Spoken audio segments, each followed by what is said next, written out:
500년까지. 아 맞다 오늘 피자 먹기로 그러면 누가 가르쳐줘? 라면 먹어. 그 싱글 협회에 있는 쌤이 아, 외국 쌤이 아니고. 우와. 네, 하나 쌤은 그냥 보조를 쓰시고. 하나씩 먹자. 네. 뭐야? 이거는 먹고 그래가지고 자, 합시다. 넘지 마. 합시다. 오늘 내가 이제 아무리 오늘 해도 때 너희 약간 복습하고 문제도 풀려면 오늘 여기까지밖에 못할 것 같아. 두 번째 장 못할 것 같아. 안돼. 자, 켜줘. 켰어요. 켰어요. 네. 자, 여러분 봅시다. 이거부터 봅시다. 고려를 할 때 내가 아마 처음에 이 얘기가 아니었는데 고려는 대략 475년간 유지가 됩니다. 고려가 1392년에 조선이 건국되고 고려의 건국이 918년인데 그 기간 동안에 475년이면 500년이라고 치고 고려는 대략 100년 단위로 나눌 수 있습니다. 100년 단위로. 나누면 처음에 10세기 900년대죠. 900년대는 호족 연합기라고 부를 수 있습니다. 내가 여기 써놨잖아. 검은색으로. 써놨죠. 그러면 처음에 후장국을 통일하고 왕건이 어떤 정책을 펼쳤고 그 과정에서 호족을 통합했는데 나중에 이제 호족들을 또 몰아내고 왕권을 강화하기도 하죠. 또 그 다음 성종 때는 그걸 이제 뭔가 조화롭게 세팅을 딱 하는 건데 조선도 그렇고 고려도 그렇고 성종이라는 왕이 등장하죠. 네. 성종은 거의 어떤 통치적인 체제를 세팅을 완료했을 때 성종을 씁니다.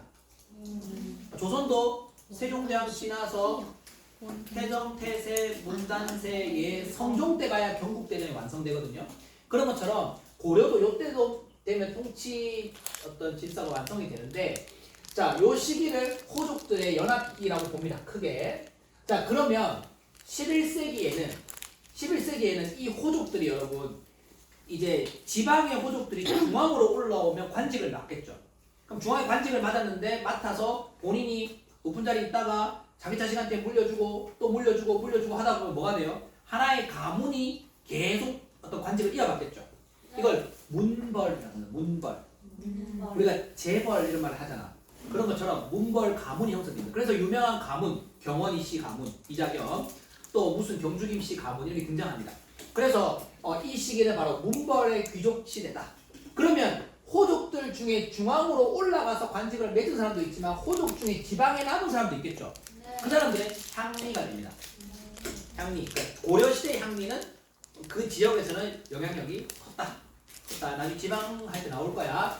자, 그래서 이런 문벌 귀족의 시대에는 이 시대에는 왕을 위주로 할 게 아니라 이 시대에는 큰 사건 두 가지가 등장합니다. 첫 번째가 이자겸의 난, 두 번째가 묘청의 난. 묘청의 성형천도 운동이라고 할 때요. 자, 그래서 여기에서는 왕건을 알고 광종을 알고 성종을 알면 돼요. 네. 뭘 알아야 되냐면 업적 같은 거. 근데 여기서는 왕이 아니라 사건을 알아야 된다. 이런 게 핵심입니다. 이게 한 문제씩 다 나오는 것들입니다. 여기에서는 이자겸의 난을 알고 그 다음에 묘청과 관련된 묘청의 성형천도 운동 또는 묘청의 난이라고 줄여서 말할게요. 요 두 가지를 알아요. 그러니까 핵심적으로 여러분 요런 거를 기억을 잘 해놔야 돼. 그래야 나중에 고려를 딱 공부한다. 고려는 크게 딱딱딱딱 다섯씩 나눌 수 있다. 그리고 여기서 나오는 주제들은 요거다. 그러니까 요런 틀을 딱 갖고 있는 상황에서 나중에 살을 붙이는 겁니다. 그러니까 이런 걸 어떻게 한 번에 다 외워? 못 외운단 말이에요. 근데 이건 살이야, 살. 큰 뼈대를 먼저 잡아놔야 돼요. 그러니까 항상 역사 공부할 때 외울 게 많아요. 저도 까먹기도 합니다, 여러분. 그러니까 외울 게 많으면 어떻게 외울 것이냐? 포기하면 안 외우는 거지만 외우려고 들 때는 항상 큰 틀부터, 큰 뼈대부터 잡는 거예요. 큰 뼈대부터. 아시겠죠? 꼭 그렇게 공부를 해야 나중에 뼈대를 잘 잡아놓으면 살이 딱 나왔다. 요 살은 여기 붙이면 되는구나. 요 살은 여기 붙이면 되는구나. 그게 나오거든. 자, 그 다음에 무신지권은 이렇게 문벌들이 다 해먹으니까 무신들이 화가 난 거야. 특히나 고려는 500년 내내 싸웠거든.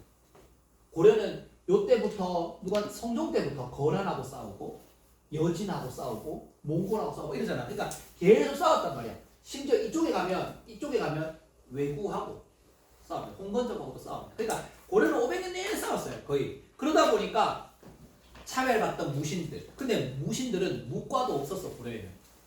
기억나시죠? 고려는 무과가 없었죠. 그러니까 고려는 그만큼 무신들 차별받고 그랬는데 화가 난 무신들이 들고 일어납니다. 그 자세한 건 뒤에 가서 합시다. 그래서 무신의 시대가 옵니다. 무신의 시대.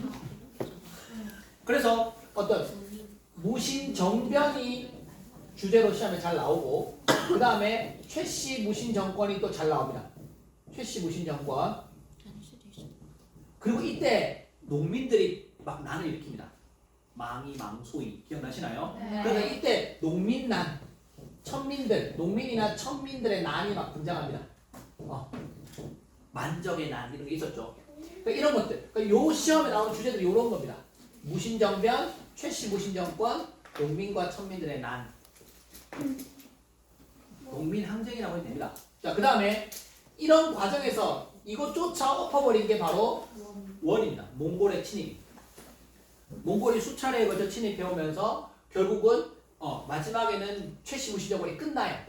최충원, 최우, 최항, 최이 정권이 끝이 나면 최씨 무신정권이 끝나고 그 다음에는 이제 드디어 항복하고 개경으로 돌아가죠. 우리 강화도로 갔다가 개경으로 돌아가죠. 그러면서 원나라의 간섭을 받는 시기가 이 시기입니다.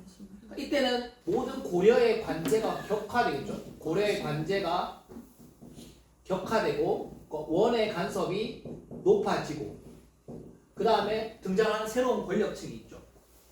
권문세족. 권문세족이라는 새로운 권력이 등장하죠. 권문세족은 여러분 문벌규족하고 좀 다릅니다. 문벌규족은 관직을 통해서 가문이 계속 이어져 왔다면 권문세족도 그런 선택도 있지만 권문세족 중에는 원과 친해서 또는 원의 언어를 잘해서 외교관, 역관 또는 뭔가 친원파라고 불리는 이들이 확실히 성장을 했습니다. 자, 이랬는데 이거를 이제 마지막 시대에 가면 요거를 원가석을 깨는 왕이 공민왕입니다. 공민왕이 등장하고 그래서 이 왕조를 교체하는 요 시기에는 바로 이 권문세족에 맞서는 상대가 신진사대부. 요 밑에 안 쓰고 밑에 쓸까요? 자, 봅시다. 신진사대부. 그 다음에 신진사대부는 어쩌면 브레인입니다. 신진사대부는 머리를 잘 쓰는 성리학을 기반으로 한 학자들이라면 힘, 파워를 내세운 사람이 바로 신흥무인이라고 불리는 사람. 신흥무인. 그러면 새롭게 등장한 무인은 어디서 등장했느냐? 바로 외구와 홍건적을 몰아낸. 홍건적은 이제 중국에서 나왔고 외구는 일본이 되겠죠. 이들을 물리치면서 등장한 대표적인 사람 최영이라든가 이성계라든가 이런 사람. 그러니까 이들 세력이 이들과 맞서는 겁니다. 그 과정에서 결국은 이들이 승리하는데 문제는 승리하고 나서 최종적으로 승리하지만 의견이 나눠지는 거죠. 온건개혁과 급진개혁. 온건개혁이라는 것은 고려라는 왕조를 두고 개혁하자. 급진개혁은 고려를 그냥 없애자. 조선으로 가자. 새로운 나라 가자. 자, 그렇게 해서 나중에 나눠지게 되고 결국 최종 승자는 누구예요? 급진이 돼요? 온건이 돼요? 급진이 이기죠. 그러니까 조선이 세워졌겠지. 자, 그렇게 흘러갑니다. 그러니까 요 흐름을 간단하게 내가 말한 요 흐름을 머릿속에 갖고 있어야 나머지가 외워집니다.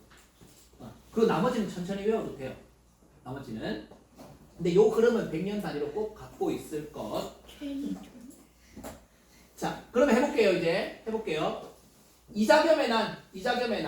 자, 문벌, 경원, 이씨, 가문. 이자겸은 욕심이 대단한 사람이었어요. 지 딸을, 그러니까 왕의 사위로, 자기가 사위로 됐다가 또 그 왕비가 지 딸인데 이 사이에 태어난 아들에게 또 왕비를 누구로 자기 딸을 또 보내죠. 이중으로 장인이 되는 거죠. 이 책에 우리 설명 있었죠, 여러분 기억나시죠? 이중으로 왕이 되는 거죠. 그래서 나중에는 그렇지. 그래서 조선에 이렇게 역대 2명의 왕에게 왕비를 넣은 사람이 조선에도 한 명 있었죠. 한명회. 조선도 한명회가 있었죠. 한명회가 있었던 것처럼 고려에는 이자겸이 있었습니다. 그러니까 예종과 인종의 비를 다 이자겸의 딸에 넣은 거예요. 숙, 예, 인, 의 이렇게 하거든. 그래서 그만큼 권력이 높았고 결국은 마지막에는 왕이 되려는 시도까지 하다가 척준경이라는 자기 부하. 척준경이 엄청 제가 싸움 잘하는 사람을 했죠. 척준경이 자기 부하에게 결국은 진압되어서 이자겸이 몰락합니다. 그런데 여기서 여러분 알아야 될 거는 이자겸의 경원이 씨가 몰락했다고 해서 문벌 가문 전체가 몰락한 거다 아니다? 아니다. 아니다. 이거는 어떻게 보면 이 하나의 워낙 문벌 귀족들이 많았는데 여러 가문들이 있었는데 그 중에 가장 권력이 있었던 이 경원이 씨 가문이 이 어떤 모순이 터져 나온 거죠. 잘못된 것들이 터져 나와서 결국은 반란까지 일으켰다가 진압된 겁니다. 요게 1126인데 불과 10년도 안 돼서 뭐가 일어나요? 그렇잖아요. 불과 10년도 안 돼서. 자, 그러면 왕이 같아. 인종 때였어. 인종 때. 인종 때였는데 지금 묘천의 난은 왜 일어나냐면 지금 이자겸의 난 속에서 개성에 불이 나고요. 궁궐에. 개성이 어수선했어요. 그래서 개성과 라이벌이었던 도시 바로 서경입니다. 서경에서 야, 그 개경 그 자꾸 시끄럽고 그러니까 왕을 찾아가서 수도를 옮깁시다. 그래서 서경 천도를 주장합니다. 그러면 개경의 사람들이 좋아할까요? 아니요. 싫어하겠죠. 그 개경파들은 반대합니다. 유교 세력, 개경의 유교 세력, 보수 세력, 그 다음에 이 4대라는 건 뭐냐면 여진족에게 그냥 머리 숙이고 가자는 거야. 싸우지 말고 적당히 타협하자는 거야. 그러니까 이런 세력이 개경파라면 서경파는 스타일이 달라. 서경파는 전통을 강조하고 이때 전통이라는 건 옛 우리의 고구려의 영토 이런 걸 강조하고 그 다음에 자주적이다. 그거 자꾸 중국에 빌붙지 마라. 자주적. 그 다음에 풍수적으로 이제 풍수가 뭐야? 어디가 땅이 좋고 이거잖아. 그러니까 이제 개경은 지력이 다 됐다. 서경으로 가자. 이런 것들 갖고 완전 성격이 다 다르죠. 내가 어떤 VS 해놨잖아. 성격이 다 다른 거야. 그런데 이때 인종이 옮기려고 처음에 약속을 합니다. 인종이. 그런데 약속을 했는데 개경파들이 워낙 세게 반대하니까 인종이 그것도 철회합니다. 그러니까 원래는 간다해서 궁궐도 만들고 칭제 건원이 뭐냐면 황제라고 칭하고 연호를 사용하는 걸 칭제 건원이라 합니다. 독자적이라는 거죠. 이런 걸 내세웠는데 결국 인종이 변심하면서 서경파들을 반대한 거예요. 인종. 그래서 묘청이 난을 일으킨 겁니다. 그렇죠. 원래는 이제 천도 운동이었다가 이제 난을 일으킨 거죠. 근데 이것도 개경파에 의해서 진압되었다. 그때 이제 우리가 알고 있는 비하인드 스토리는 그 김부식이 누구의 라이벌이었다고 누구를 싫어했다고 기억나시나요? 김부식이 이 개경파 진압의 대빵이었다고. 대빵이었는데 김부식은 항상 김부식이 학자였죠. 김부식은 2인자였고 항상 글을 쓰면 제일 더 잘 쓰는 사람이 한 명 있었다고 내가 얘기했습니다. 맞아요. 정지상. 나중에 고등학교 문학책에 나올 겁니다. 송인이라는 유명한 시를 썼던 정지상이라는 인물이 서경파입니다. 그러니까 정지상이 훨씬 뛰어난 학문적 대가였는데 이제 싫어했죠. 싫어하니까 결국은 정지상 죽여버리죠. 정지상 그때 서경이 없었는데 개경에 있었는데도 정지상 죽여버리고 그리고 이제 서경파를 제압하고 묘청의 난이 진압됩니다. 근데 이게 진압됐다? 이게 끝이 아니라 우리가 여기서 알아야 될 사실은 뭐냐면 그 말은 결국 개경파의 승리죠. 네. 그러면 서경파의 입지는 높아졌을까? 줄어들었을까? 줄어들죠. 옛 왕건이 말했던 북진 정책이니 서경을 강조하는 이런 것들은 다 사라지는 겁니다. 더 위축되는 겁니다. 자, 그렇게 되고 또 하나 개경파 문벌들은 어떻게 됐다? 더 위세 등등이죠. 날고 뛰는 거죠. 그러니까 이 문벌 귀족이 모순들이 계속 쌓이는 겁니다. 이런 모순을 하나 터져서 나갔다면 여기서 또 김부식이 잡았기 때문에 권력을 잡았기 때문에 또 심화되는 겁니다. 그 심화되기 결국 무신의 난을 통해서 날아가 버립니다. 한 방에. 그러니까 항상 어느 시대고 어느 나라든 여러분 문신들, 그러니까 정치하는 사람들이 계속 싸우고 엉망이 되다 보면 이거는 군인이 등장할 확률이 높습니다. 그런 확률이 높습니다. 그러니까 우리의 역사에서 보세요. 우리의 역사에서 이승만 대통령이 12년 장기 집권을 하고 장면 정부가 왔잖아요. 이승만이 끝나고 4대 대통령이 윤보선인데 윤보선은 그냥 호수아비였고 장면 정권 내각제가 됐는데 또 여러 가지 문제가 생기니까 결국 박정희라는 군인이 등장하잖아요. 그런 역사가 이때도 있었던 거죠. 이때도. 자, 그러면 요까지 우리가 요 두 가지를 봤습니다. 요 두 가지를 크게 봤다면, 자, 이 밑에 거는 뭐냐? 이 밑에 적힌 거는 요거 세 개는 대외 관계고, 요거 세 개는 대외 관계. 그 다음에 여기 적힌 거는 정치, 중앙, 지방, 군사, 교육, 관리, 제도. 그 다음에 여기는 사회, 경제, 문화에 대한 것들인데 간단하게 한번 봅시다. 자, 대외관계부터 볼게요. 대외관계부터. 자, 대외관계 보면 처음에는 송나라와는 친하게 지냈다. 근데 여러분 송나라가 고려보다 먼저 건국된 나라가 아닙니다. 다시 무슨 말이냐면 고려는 아까 918년에 건국됐잖아. 네. 통일한 게 936년인데 송나라는 송태조 조광윤 기억나시나요? 네. 송태조 조광윤 그 아저씨는 960년에 송나라 건국되거든. 그러면 고려 입장에서는 옛 당나라의 영향도 받고 그 다음에 송나라의 영향도 받고 그 다음에 자기들의 독자적인 것도 있습니다. 그게 여기서 등장하는 거야. 이성육부 이게 당나라 거거든. 삼성육부 중서성과 문화성을 합해가지고 중서문화성 이게 관청의 이름이야. 그 다음에 이거 뭐야? 중이 뭘까?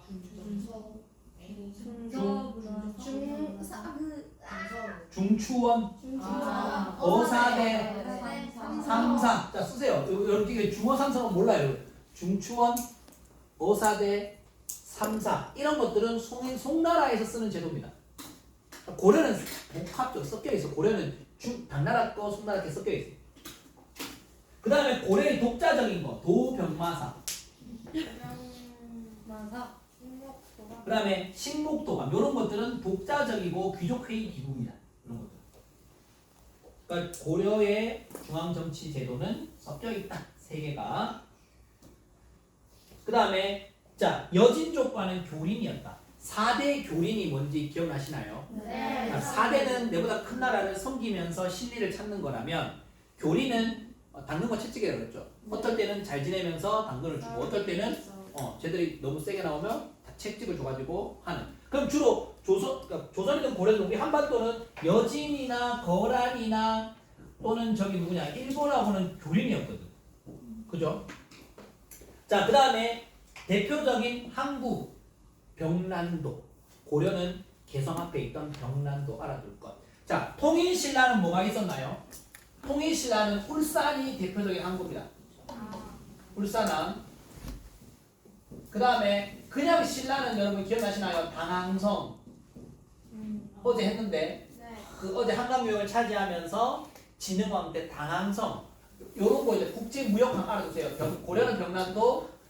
그 다음에 요런 거 시험에 지역으로 나올 수 있습니다.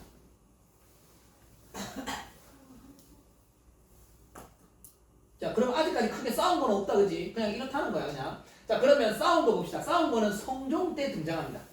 여기 내 줄을 맞춘 거야. 성종 때 거란과 싸웁니다. 거란과의 전쟁 얼마 전에 드라마로도 했었는데 고려 거란전쟁 있었죠. 자, 거란과의 전쟁은 크게 3번 1차, 2차, 3차 1차 그 유명한 서희의 외교 담판 내가 우리나라 역사상 가장 외교를 잘했다고 했던 이때 이후로 외교를 잘한 적이 별로 없었다 했죠. 자, 서희의 외교 담판 서희가 강동 육주를 회복하는. 강동 육주가 어디냐면 지도를 그리면요 요쪽 왜 이쪽이 강동입니까? 강의 동쪽이라는 거야. 강동 육주 6개 주라는 거는 뭐 이런 거예요. 뭐 반송, 재송, 뭐 팔송 이렇게 해가지고 여기를 회복했다 이런 뜻이야. 강동 육주를 안 싸우고 얻어냈죠. 안 싸우고. 사실 이 어떻게 보면 안 싸우고 얻어낸 이 디테일한 내용이 너무 길어서 사실 다 여러분 설명을 못 하는데 아무튼 서희가 외교적으로 그 소손령을 거란의 소손령을 만나가지고 고구려의 옛 땅임을 이야기하면서 드디어 이제 땅을 얻어냅니다. 아주 안 싸우고 우리가 땅을 얻어내는 대단한 외교였습니다. 자, 그리고 약속을 해. 송과 관계를 끊겠다. 근데 약속을 안 지켜. 이제 거란이 송하고 관계를 끊으라 했거든요. 약속을 했는데 안 지켜요, 고려가. 안 지켜서 화가 났던 거란이 또 쳐들어옵니다. 그래서 또 쳐들어와서 이때는 개경이 함락되기도 합니다. 개경이 함락되기도 하고 위기에 빠졌지만 양규라는 사람, 이 양규가 고려 거란 전쟁에 등장합니다. 인물에 보면 양규가 등장해서 열심히 싸웠지만 2차에서 되게 힘들었어. 고려가 위기에 빠지기도 했습니다. 그런데 또 송과 외교 단절을 하지 않습니다. 약속을 계속 안 지켜요, 고려가. 그래서 화가 났던 그 거란이 또 쳐들어옵니다. 그게 3차였어요. 3차. 근데 이때 우리가 알고 있는 유명한 관감찬 장군께서 드디어 등장하시는 거죠. 관감찬이 귀주는 요 위에, 요 위에 북한과 여기 간 요 위에 쪽인데 귀주에서 그 거란군을 물리치고 이제 그 천리장성을 축조해서 천리장성이라는 게 여기서부터 이렇게 이어지는 북방민족을 막기 위한 천리장성을 쌓았습니다. 그러니까 우리 역사에서 천리장성이 두 번 나옵니다. 한 번은 이때 등장하고요. 또 한 번은 언제? 연개소문 때 등장합니다. 연개소문 때. 연개소문이 그때 천리장성 여기가 아니야. 그때 천리장성은 이쪽이에요. 이 위에요. 이 위에. 그때 고구려 땅이 이쪽이었잖아. 그러니까 이 위에 천리장성을 쌓는 그 직책을 맡았던 사람이 연개소문이었거든. 자, 그래서 천리장성 두 번 나온다 우리 역사에서. 자, 그 다음에 귀주대첩을 했다. 그리고 개경에다가 나성을 쌓았다 이런 말이죠. 나성이 뭐냐면 이제 성을 한 겹 더 쌓은 거야. 이중성으로. 그런 것도 했다. 이 3차 이후에. 그래서 여러분 시험에는 주로 1차, 3차가 나옵니다. 항상 보면 역사 시험 문제가 우리나라가 잘한 게 나옵니다.